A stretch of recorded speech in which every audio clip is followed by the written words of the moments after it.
Hey everyone, Karlie Smith here with our CAA Hoops insider, John Fanta. What do you know, John? UNCW and Charleston are tied for first place in the CAA. Both sit at 9-3 in league play. Couldn't have scripted it any better, right? The Seahawks picked up a redemptive win against Drexel. It was their fifth straight sellout at the Trask.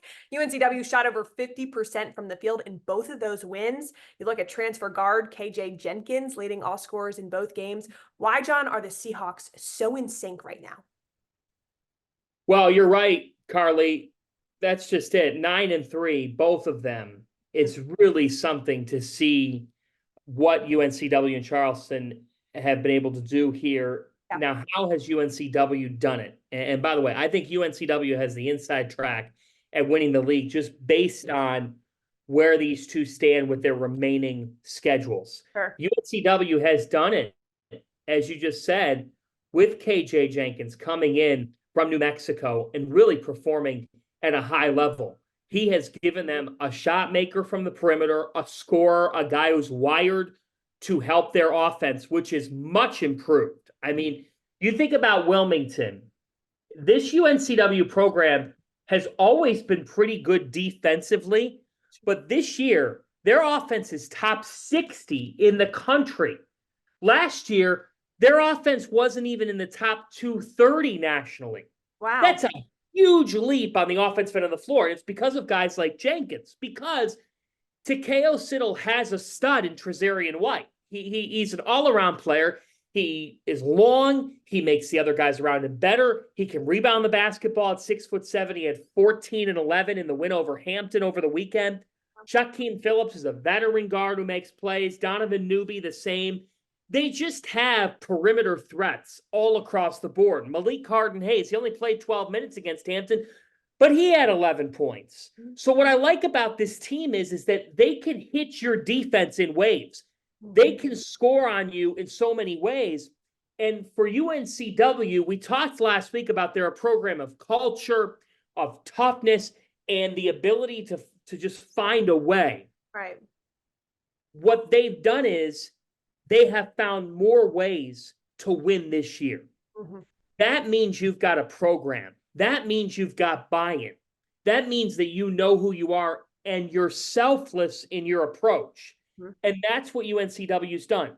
Trazarian White doesn't need to be the leading scorer. Shaquem Phillips doesn't need to be the star. Right. KJ Jenkins doesn't have to be the best guy every night. But they have a nice mix where the main ingredient in Wilmington could be a different ingredient every single night. You can go over to the beach in Wilmington and have a great afternoon out on the beach, or you could go and get some chicken and biscuits and have a wonderful lunch in Wilmington. There's a lot that the area has to offer. There's a lot that this basketball program has a lot to offer. Who doesn't love the sand and the seashore, John? And let's just continue to talk about a team that obviously has a great local area around it, Charleston, who dominated on Thursday with an 80-58 win over North Carolina A&T. Benny Buckets, Ben Burnham led all scorers in that one. Plus, you talk about a good mix, 21 of Charleston points coming off the bench. Then on Saturday, the Cougars got the win over Drexel, huge win, season high 22 points. From the well-known forward, Frankie Policelli. This is a team that can take a hit and then they come back swinging even harder. John, why is this program so tough? Well, they're so tough because they could just beat you in a track meet. I mean, they're top 50 in the country in tempo. They run you up and down. If you want to run with Charleston, all right, just hit the hay, okay? Start the car, start the bus, and drive home. It's a bad idea to get into a track meet with them because they're going to run you off the floor. They want to outscore you. They can beat you off the dribble. They can outshoot you from downtown. So this team, they're another one that I think it's exemplified in their couple of wins here this past week. You know, in the win over Drexel, Frankie Policelli steps up with the 22 points. Ante Berzovic gets it going in the paint. He also can stretch the floor and hit a three. He did. He hit 1-3 in that win.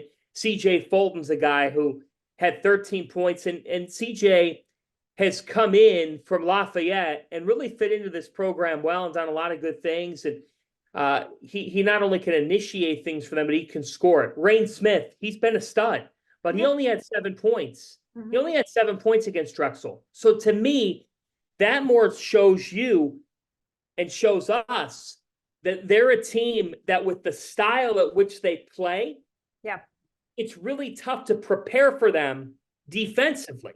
Mhm. Because when you're getting ready defensively to try to go up against Charleston and stop that potent offense, Karlie, it's so tough to simulate their tempo in practice. It's so tough to simulate their style when you're working out and when you're working on a scout. Mhm. You can't do it.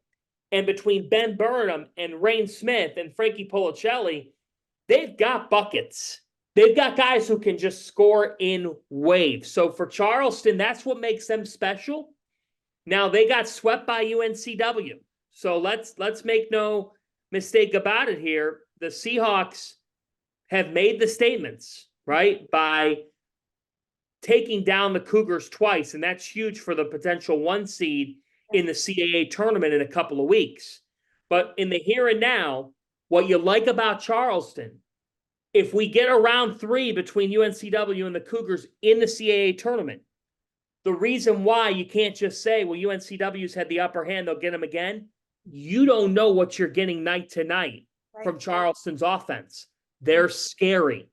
And there's things that they do that you can't wholly prepare for. You mentioned scary. 2 other teams that are pretty scary and not too far behind Charleston and UNCW in the standings are Delaware and Hofstra, both at 8-4 in league play, tied with Drexel and Towson. And we had talked about this. We knew this would be a difficult week for Delaware, and they rose to the occasion. Jair Davis with 3 straight doubles. You talk about a team and a player specifically that's locked in. They're your dark horse, John, in the CAA. What are you sensing from the Blue Hens right now? Well, what I'm sensing from this team is an overall toughness that it takes to go to Towson and win.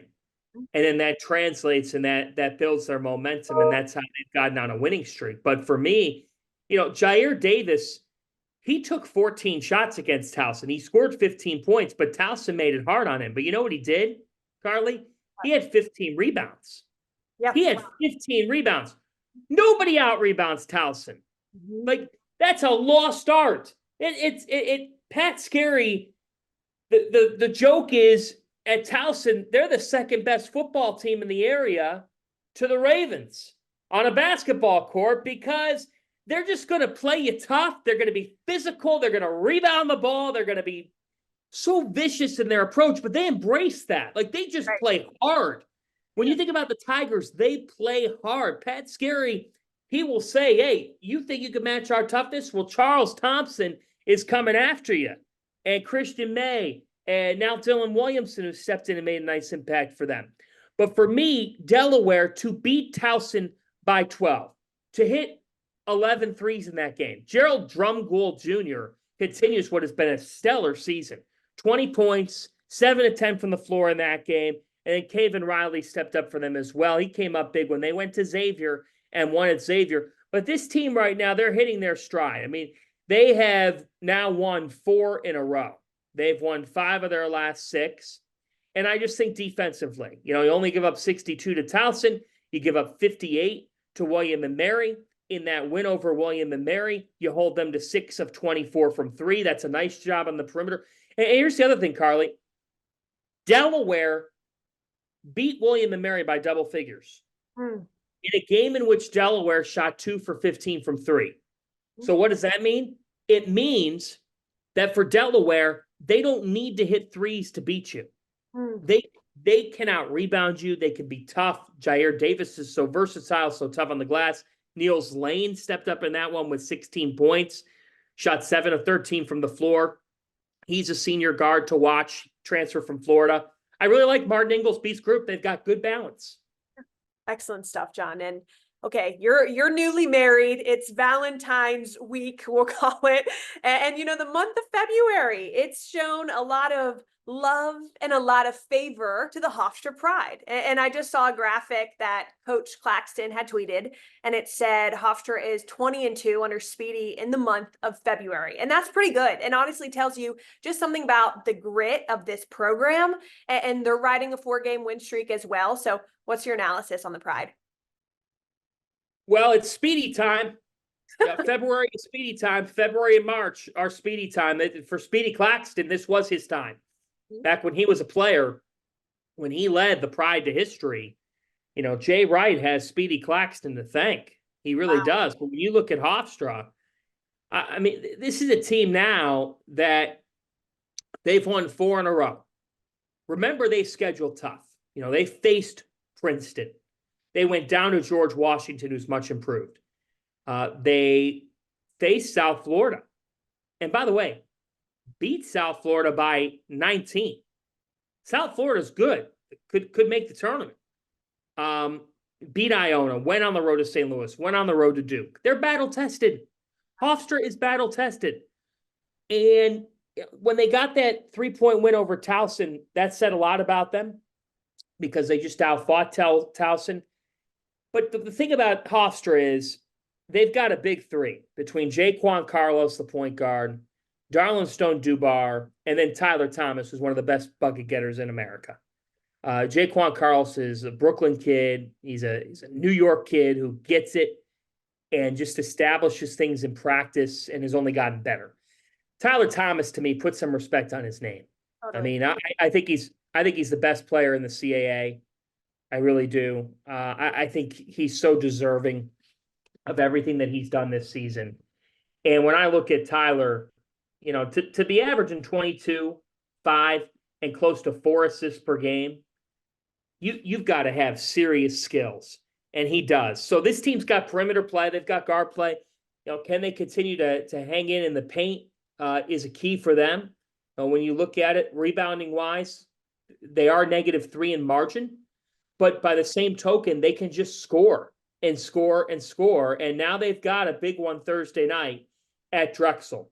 And Drexel's going to be hungry to get them. Drexel's going to be hungry to get back on track. But if you're Hofstra, you're confident right now. Herman Plotnikov coming off a 20-point performance. Thomas, 19, 10, and 4 in the win over A&T. And then Darlin Stone Dubar and Jacko Fritz with 13 apiece. They've got balance. They've got perimeter play. And they're another team that's really, really difficult to defend against. So for Speedy Claxton's group, what I like about them, what could give them an ability to make noise in the CAA tournament is that they've seen it all. They went to Cameron Indoor. They faced Princeton. They faced USF. They're going to be ready for anything, and they have been lately. Wow, that's true. Such a great point. Excellent. And another team, you know, we talked, John, 2-0 week for Northeastern, who has Lucas Sakota back and got 2 key wins with him. The Huskies are 4-2 in CAA play when Sakota plays 20+ minutes, 1-5 without him. You know, they've got a tough one at Charleston this week. That game, you mentioned the Hofstra Drexel game. What are some others that are on your radar this week? Well, I'm glad you brought Lucas Sakota up because he does change everything for Northeastern. He's the engineer. He runs their offense. And Chris Doherty is a beneficiary as well. Chris Doherty's a really good player. He's a leader. But his life gets easier when Sakota can run things. 19-7 for Doherty in the win over Monmouth this past week. Sakota with 15 points in that one. And then that sets up Rashad King, Harold Woods to be able to deliver. What games am I looking at here this week? Well, let's get to the Thursday slate, why don't we? You got Tyler Thomas on one side. You got Justin Moore on the other. It's Hofstra at Drexel. I can't wait to see what happens in that game. How about 2 individual talents that I love, Karlie? Anthony Dell'Orso of Campbell against Xander Rice of Monmouth. Rice is a bucket getter. He's had huge games in West Long Branch, but you got to go up against Dell'Orso, who I think is a really intriguing talent. Sakota and Northeastern now have Charleston Thursday night in Boston. Interesting game. Northeastern's going to try to slow the tempo. They're going to try to be Boston tough. Charleston's going to try to run them up and down. Which style prevails in that one? Towson at William & Mary, UNCW against A&T. it's going to be interesting to see now. UNCW and Charleston are essentially in a staring match. Who's going to blink? Who's going to blink down the stretch here in the last couple of weeks? Saturday, Northeastern at Hofstra. Again, contrasting styles. Hofstra wants to space you out. Bury threes. Tyler Thomas gets going. Northeastern would prefer to win a rock fight over you, in my opinion. So I'm interested to see what happens there. Stony Brook goes to Monmouth. I like Tyler Stevenson more for Stony Brook. Don't forget about the Seawolves. They still do some intriguing things. And then you got Delaware with a road test against North Carolina A&T. Towson at Hampton as well. Towson hitting the road. They need to have a good week. It's an important week for Towson now. Start to piece things together. I think for the Tigers at William and Mary, at Hampton, I want to see Charles Thompson, Christian May get going. We'll see if that can happen. Moving right along in CAA play, John Fanta. Thanks for being John Fanta. You're the best. Thanks, Karlie.